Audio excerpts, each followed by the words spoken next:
Yo, what is going on, you guys? We are back with another episode, and this time we're going up for a Saturday preview. We're playing football on Saturday. We're going to get to our thoughts on that later on, but before we get into it, I would like to appreciate each and every one of you for tuning in. This is yours truly, Culture Shock, and I couldn't be here alone. I got my guy with me back for another week. Landon, how are we doing today, man? We're doing great. I mean, there's everything's great. It's the Christmas season, it's the giving season, the holiday season, whichever season you want to call it. Puts everybody in a good mood. This is to me this is my favorite time of the year other than, Halloween and fall. I'm a big Halloween fall guy.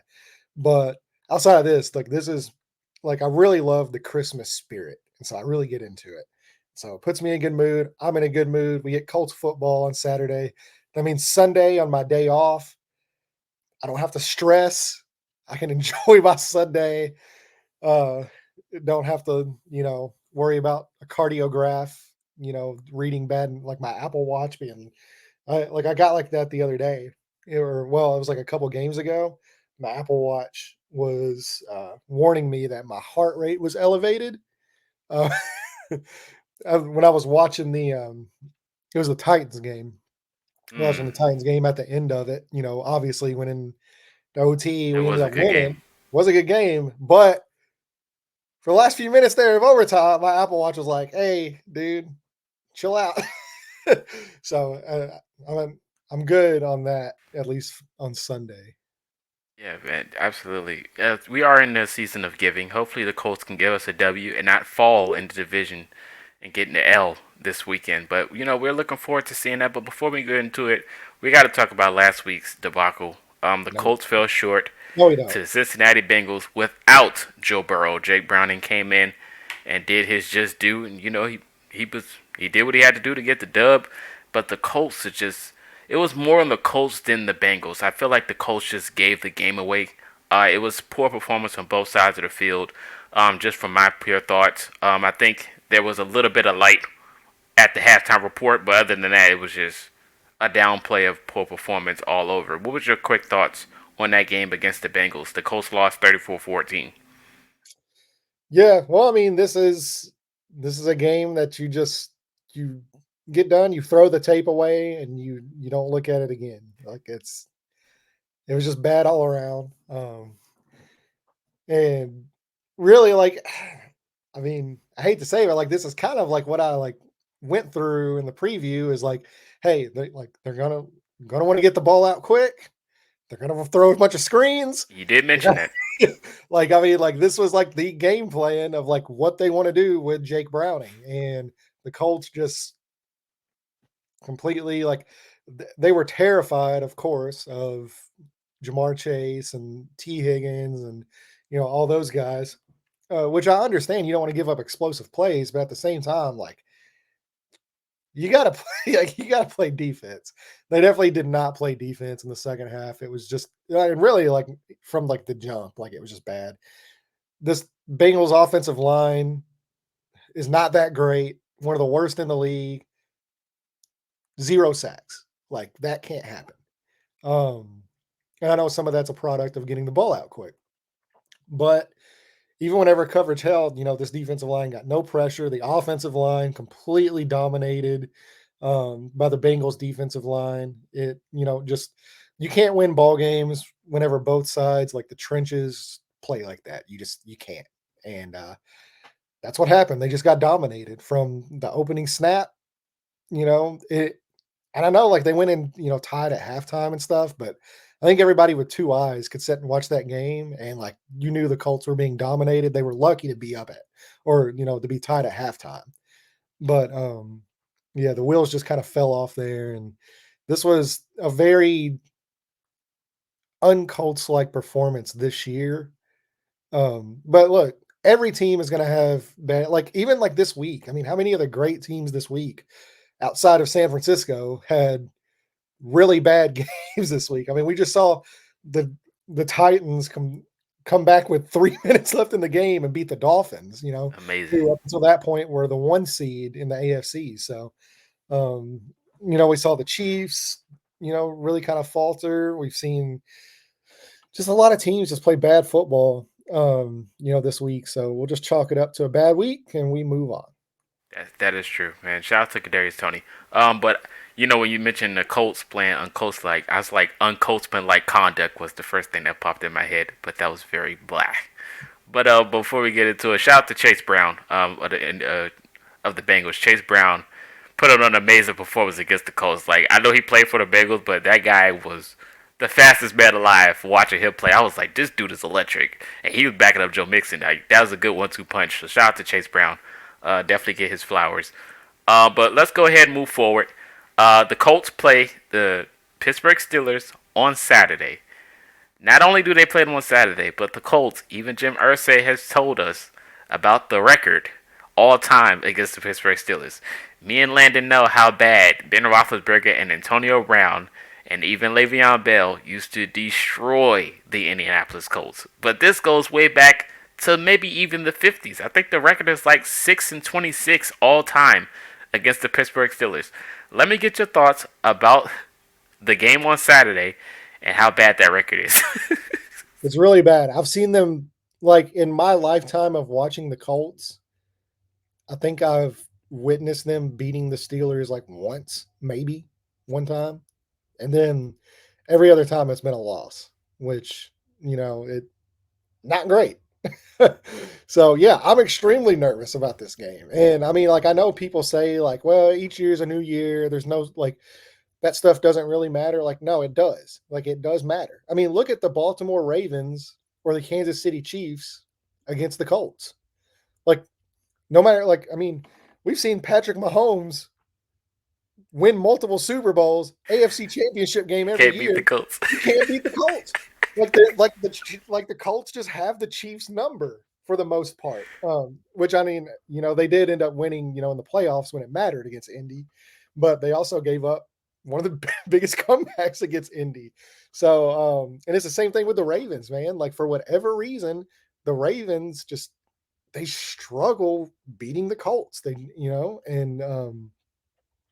you'll have a game every now and then where it'll happen. And look at the Colts in Jacksonville. And this is even going back to the Peyton Manning days. Like this, Yeah. like they just struggle in Jacksonville for whatever reason. In the script, they have it written down that the Colts must struggle against the Pittsburgh Steelers and lose the ball game. And so, yes, no matter, I don't care if it's Mitch Trubisky. I don't care if it was a traffic cone out there at quarterback. I'm nervous about this game. And so, yeah, it's just one of those days where it's like, I'll believe it when I see it. Like, if I see the Colts beat the Steelers, then I'll be like, okay, we're good. But until that moment, I'm struggling, especially after the performance last week. I agree 100%, man. Last week was just like Jake Browning, bro, out of all people. And, even when Jake Browning got hurt, the third string came in, and you heard the Bengals crowd. They love him. So when he came, I was like, he might even AJ go. McCarron came in the game, and I'm like, great. Like, I don't know He what might it go is. crazy. I don't know what it is about the Indianapolis Colts, but we make backup quarterbacks look like Joe Montana. Like, I mean, like, if there is a backup quarterback in the league, and I see, like, if I'm a backup quarterback and I know I've got to play and I look and I see the Colts in the schedule, I'm like, yes, like, this is awesome. Because I know I'm about to complete 85% of my passes. I'm going to throw at least 2 to 3 touchdown passes. I might run one in too. You never know. I was there at the Jets game when they played Thursday night, and Josh Johnson came in and threw for 400 yards. Still lost, but I feel like if Josh Johnson would have started that game, they probably would have won. Probably. I mean, it was just, I don't know what it is why they make backup quarterbacks. So, like, if there's ever a day for Mitch Trubisky, Or Joe Flacco. yeah, like Mitch Trubisky will like look like the number 2 overall pick in the NFL draft. Gosh. And so yeah, I'm nervous for sure. How do you feel about the games being played on Saturday? Do you like it or? Um, I mean, it's kind of just like whatever to me. Like, I don't really care when the games are played, but I mean, for me personally, it's nice just because, like, where I'm able to get the game out of the way, and then, like I said, I can kind of like relax and enjoy my Sunday instead of, being all tense and then having to go back into work on Monday mornings. But so I feel like it gives me like a day of relaxation. But yeah, I mean, I don't really think it. I mean, it really matters much in the long run, especially like even for the players. Like, I mean, all these guys played college football. Obviously, they've played games on Saturday. They've played games on Friday. Mhm. They play games on Thursday. They play games on Monday. Like football's football. You line up and hit the other guy whenever whenever that whistle blows. Yeah, I agree to a certain point. I do like the games, on the weekends. Regardless, it does give you that college football feel Yeah. on Saturday. I just if it's early, it's fine. These 4 p.m. games, especially with daylight saving time and everything involved. When it gets dark, I start to get sleepy really fast. So I'm gonna be fighting, but I'm still watching, and it's on Saturday, and we probably pretty much is prime time because we're like one of the 3 games that's gonna be playing too. So it's not a 7 game stretch. So most people will be watching this, so it's pretty dope for the Colts and a big opportunity for them as well. Moving forward into the game, moving forward into the game, the Colts did make a call over the week. Last week, they picked up the phone and called one of my guys that I loved dearly when he was here the last time. The retiree, former Green Bay Packer and former Indianapolis Colts lineman Jared Valliere was called to the practice squad over last week. His last stint here was pretty dope. Them making that playoff push. He came in pretty much last minute at the end of the year, and he was pretty much a wingman next to Quentin Nelson, and Quentin Nelson was pretty much coaching him play by play, ear by ear, and Jared Valliere was pretty much playing a pretty impressive game. So them calling him back, I don't know if it's going to be the same scenario or how good he's going to play, but the last time he was here, I was impressed and I enjoyed his efforts. Let me get your thoughts on him being called to the practice squad and how big of a boost he'll be if he was to play and be like how he was the last time. Well, I mean, like if he was to play like he did last time, then yeah, it's a big boost. Like he played really well, Yeah, but I mean, reality is this guy hasn't played football in 3 years. So, I mean, it's going to be an uphill battle for him to. Yeah, I mean, and this is a completely new scheme, of course, and hmm we'll see what happens. But I mean, yeah, if he, I'm hoping for whatever reason, like I'm hoping that we don't need to see him. Um, Even if he is active, I don't even know if he'll be active for this game. But if for some reason he is active and we see Jared Valdir, that probably means somebody got hurt, and that's not a good thing. So hopefully he can just be there and watch from the sidelines, and everything's good to go. absolutely, and that definitely goes into the next point we're going to bring up, the injury report. Braden Smith's still up in the air. He's still out. So, that call to Jared Vale here, whenever they bring somebody to the practice squad or to the active roster, it's like, all right, who's finna miss a long time? So, due to the injury report, only 2 people are out this week. And we do get one person back, which is a good thing. Braden Smith is still out due to this knee injury, and Jonathan Taylor thumb injury is out again. But we do get Julius Brents back, which is a huge plus. We did mention him last week, and you did say that it's going to be doubtful that he plays. Don't rush him, and he'll probably play next week. And now you were correct. He does play this week against the Steelers, in which we do need dearly, and he can have himself another big game like he did against that other team that in the division against the Baltimore Ravens. He can have another good game against this team, against the Steelers, which is a huge boost. But that brings me to this next question. How worried are you about the Colts going into this game, even though with no Braden Smith? We've seen our offensive line performance last week. It was abysmal. And Braden Smith missing another week could be very critical for a guy like Gardner Minshew, who's very, uppy ante when it comes to And playing in that pocket. yeah. Um, how worried am I about? Like, I'm extremely worried. Like, very, very, very worried. Because if everybody saw, T.J. Watt cleared, Mm-hmm. Highsmith cleared. I Mm-hmm. mean, you're like, this is not good. Like, this is not a good matchup for the Colts. And I mean, like, I know, Bernard Ryman's been really, solid, and Blake Freeland has went through a absolute gauntlet. Who I like feel for him. every time that dude plays, it's always against like an all pro type of player. So he's literally getting baptized by fire, and I think it's good for him in the long run. I think this is a good thing. But as of right now, yeah, it's worrisome, especially with the way Gardner Minshew is just all over the place in the pocket, and he's not very calm. He runs around and pirouettes and twirls, and who knows, this. Yeah, very worrisome. Even especially in the run game as well. We've seen the run game completely fall off a cliff with JT's injury. And I mean, Zach Moss had a really good start to the season, but it's been an uphill battle, especially in the blocking department. Quentin Nelson, he has got to be better than he has been in the last few weeks of this season. So yeah, it's extremely worrisome right now going up against a great defensive line that the Steelers have against this offensive line and a backup right tackle.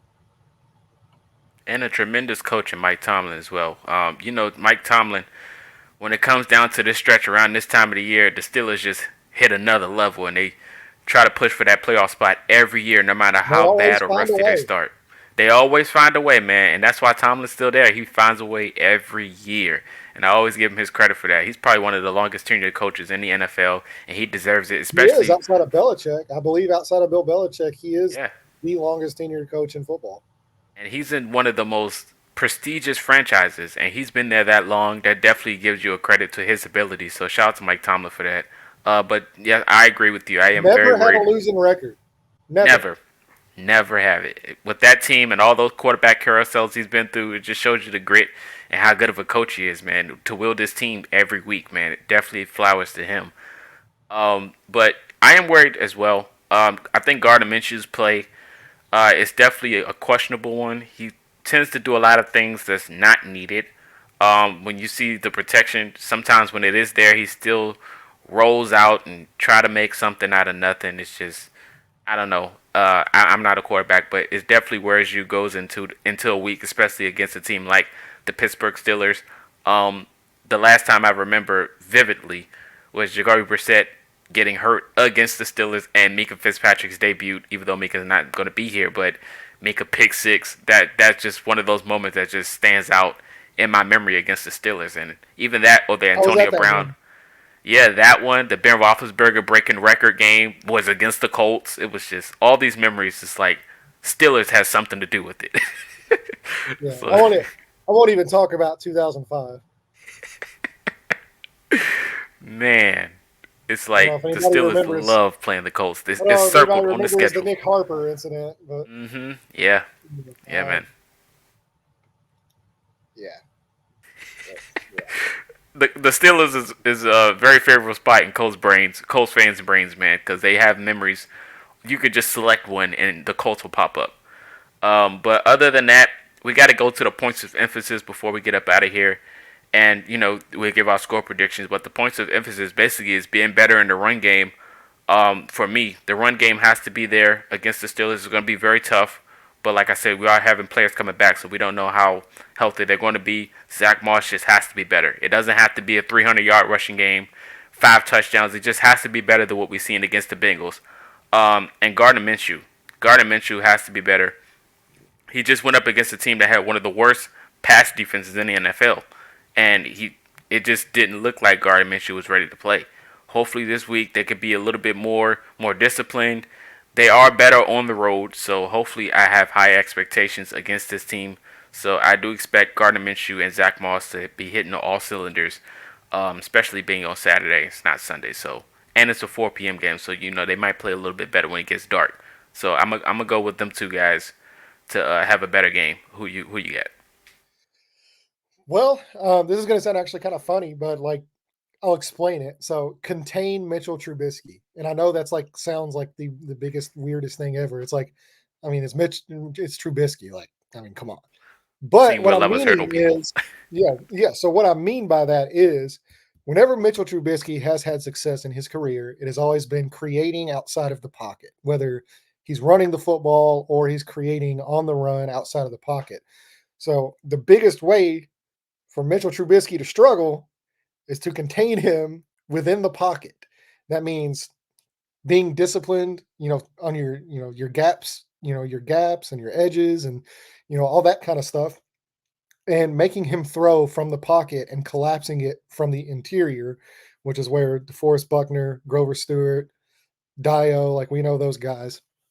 So I think really instead of the edge rush really coming through, I think the interior defensive line and the edges need to be set, to really contain Mitchell Trubisky in that pocket, make him a pocket passer, because that is where he struggles the most. And if they can do that, they'll have a pretty good game on defense. Obviously, with Juju Brents coming back, that's going to be a big boost. And hopefully, he's got his work cut out for him. We know, you know, George Pickens, talented guy, but doesn't separate at a very high level. A very big bodied, contested catch type of guy, very similar, I guess, to Alec Pierce in that way. But I do think he is a little more talented than Alec Pierce is, which I mean, shoot the messenger, whatever. But I think having a bigger body cornerback to throw on him, I think is a positive thing. And then Deontay Johnson, I don't know if he's playing or not, but if he's playing, I always thought I think he's one of the most underrated receivers in football. I mean, I know he struggles with drops and stuff like that, but the guy just separates and gets open at an unbelievable rate. He's extremely talented, especially as a route runner. So those are the guys I'm going to watch. Pat Fryermuth, another guy, he can really hurt you over the middle of the field. So this is going to be a big game, I think, for the safeties, the linebackers, all that. So really, it's to me, this just comes down to the defense. I think the Colts offense will have enough firepower to probably at least put up some points. Maybe not a ton that we're used to because the Steelers' defense and their pass rush is so dangerous. And without Jonathan Taylor, it's just an uphill battle for this offense right now. But I think if the Colts defense can just stay disciplined in their gaps, make Mitchell Trubisky throw from the pocket, they can find some success. I agree, absolutely. Hey, man, we do have Grover Stewart back, so I mean, the defensive line, I'm expecting to have a way better outing. That was last week. It was his first game back, and DeForest Buckner. It looked like he missed him so much because DeForest was wreaking havoc, even though the game didn't look like that. But hopefully, the defensive line can have a better outing next week. They looked But very angry after that game. The Colts yes, did. So, all um, the players looked angry. You seen Ballard, giving everyone a pep talk as they headed into the locker room. So I wonder what that conversation sounded like, because I wish I was there. But it wasn't a joyful one because everyone is just upset. Losing to Jake Browning and the Bengals was like they got a good wide receiver group, but that's the one game you at least could have lost by like a seven or less. But it was unfortunate. But hopefully this team, can use that anger out against Pittsburgh and put them back on display. Like, hey, we are a team that's going to compete. We still got a playoff chance. Everything's possible. But I got high hopes for this team. It's going to be a roller coaster of emotions like it is every this, week. I But mean, I'll say this too, and I don't really ever use this lightly, but this might be the biggest game of the season for the Colts because this is the biggest swing in their playoff projection. Like if they win, they've got an 65-70% chance of making the playoffs. If they lose, that drops down to 20-30%. So this is a massive game for this team that can't afford to lose any more ground. In this big playoff race, there are so many teams right now in the AFC that are 7-6. They're just right there in that middle. And if you lose any type of ground, you really have an uphill battle. So the Steelers themselves are 7-6. So, I mean, this game could determine whether or not the Colts get into the postseason. And yeah, the fact that it comes against Pittsburgh in Pittsburgh, it's very worrisome it's because we going to be know a the playoff Colts. atmosphere. Yeah, I mean, this is literally a playoff type of game for the Colts. Yeah, I agree 100%, man. I mean, I wish it wasn't against Mike Tomlin, but Yeah, and hey, this is man, gonna. I it's mean, just this game's gonna tell us. This game will tell us a lot about this team. Whether if absolutely. they come out prepared and they come out and they're dominating the trenches, they win this game. They play football like they have been over the last month, outside of last week. Then this is gonna tell us who this team really is. Yeah, man. It's gonna go a lot into Shane Steichen as well. A lot of people have him in the talks of Coach of the Year. This is gonna be one of the biggest games of his career as a head coach, especially with so much at stake here. I have faith in him, but the Colts do have to be more disciplined, man. There was a lot of a lot of flags last week. I know a lot of Colts fans were talking about how the refs are against them and everything. It's ticky tacky, but I mean you got to be a little bit more polished as well when you know it's not Right. in your favor, especially when it comes to games And like that last week. you're not gonna get flags at Heinz Field or Right. whatever field it is, and it's not Heinz Field now, but I mean, like you're against the Steelers at home, like you can't be expecting the refs to help you out at all there. Yeah. I You don't got to mean that play in a very negative way polished. towards the Steelers. I'm just saying, like, you can't rely on the refs to make Hmm. the right decision. You have to take Right. matters into your own hands. Yeah. So it's gonna be a big game. So we can't look at the refs when it comes to those at stake. You know, the refs got a big game in their hands as well. So I mean, they gotta try to be as clean as possible. But it is what it is when it's coming to games like this. So hold your bets. But it is what it is at the end of the day. But you mentioned how Bernard Ryman, you know how last season when he was getting manhandled, this year he came in, more built, and he didn't get thrown away. And that's going to kind of be the same way when it comes to the opposite side on the right tackle. He's been having a rough season. So hopefully next year he'll take the same route Bernard Ryman took, and he'll just get better at it. But now we're gonna get to our score predictions and talk about pretty much who you got winning and give me a point margin as well. So I'm kind of worried to see what your score prediction is gonna be, but I'm all ears. Well, I mean, this is not a good matchup for the Colts. It's Mm, just not even with Mitchell Trubisky. It's just Joe not a good Montana. match.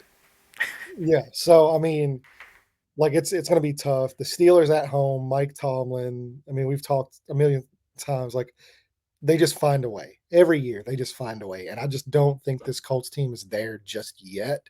I think they're close, and I think if they were at full strength with Anthony Richardson and Jonathan Amen. Taylor and all these guys, I think it's a different ballgame here. But the unfortunate reality is it's not. So that being said, I'm going to take Pittsburgh to win this game. And I think this is a valuable lesson for this team moving forward for their future. But right now, I just think the Steelers have been there. They've been in this situation numerous times. They're at home. Um, they've got TJ Watt, like one of the best, if not the best, defensive players in football. Um, it's it's going to be a tough road. So I've got Pittsburgh winning this game 16-14. I like that. I like that. I'm gonna go with the Colts here. I think anything's possible. I would kind of want Trubisky to be the guy that Chicago gave away. To have one of those performances. Like I said, we are road dogs. We've been that all year. So I'm gonna go with the Colts in the favor here, but it's not gonna be a high scoring game. It's gonna be a pretty much wishy washy playoff atmosphere, back and forth. So I'm gonna go Colts victory. I'm gonna go 17-13. I think the Colts can pull it out. Hopefully the special teams unit can be gunning like they usually been doing all year. Hopefully Matt Gay can wake up this week, and hopefully the defense can wake up as well. It's been a very rough week for them last week. They're not used to Zaire being a dog as he is. Hopefully he can will this team to a win, lock this defense in, and go out there and hit on all cylinders. So I'm gonna go 17-13 Colts victory. I hope you're right. I hope we're right too, man. It's a I lot hope of I'm right. so we'll see how it goes, man. It's gonna be a very interesting game. It is Saturday at 4 Eastern. You guys tune in. I should be here watching the games with you guys. Give me your thoughts. Appreciate everybody that be tuning in with me to watch the game. It's pretty entertaining. So my weird reactions and everything. So you guys stay tuned for that. Give me your thoughts in the comment section as well. Score predictions. How you think this game's gonna go. You guys enjoy the rest of your week. Enjoy your weekend. See you Saturday and then Sunday if not. If you are responsible, go ahead and get a drink and celebrate as well. And just relax, man. Watch some football. So I appreciate you guys for tuning in. This is Landon. It's Culture Shock. We shall see you next time.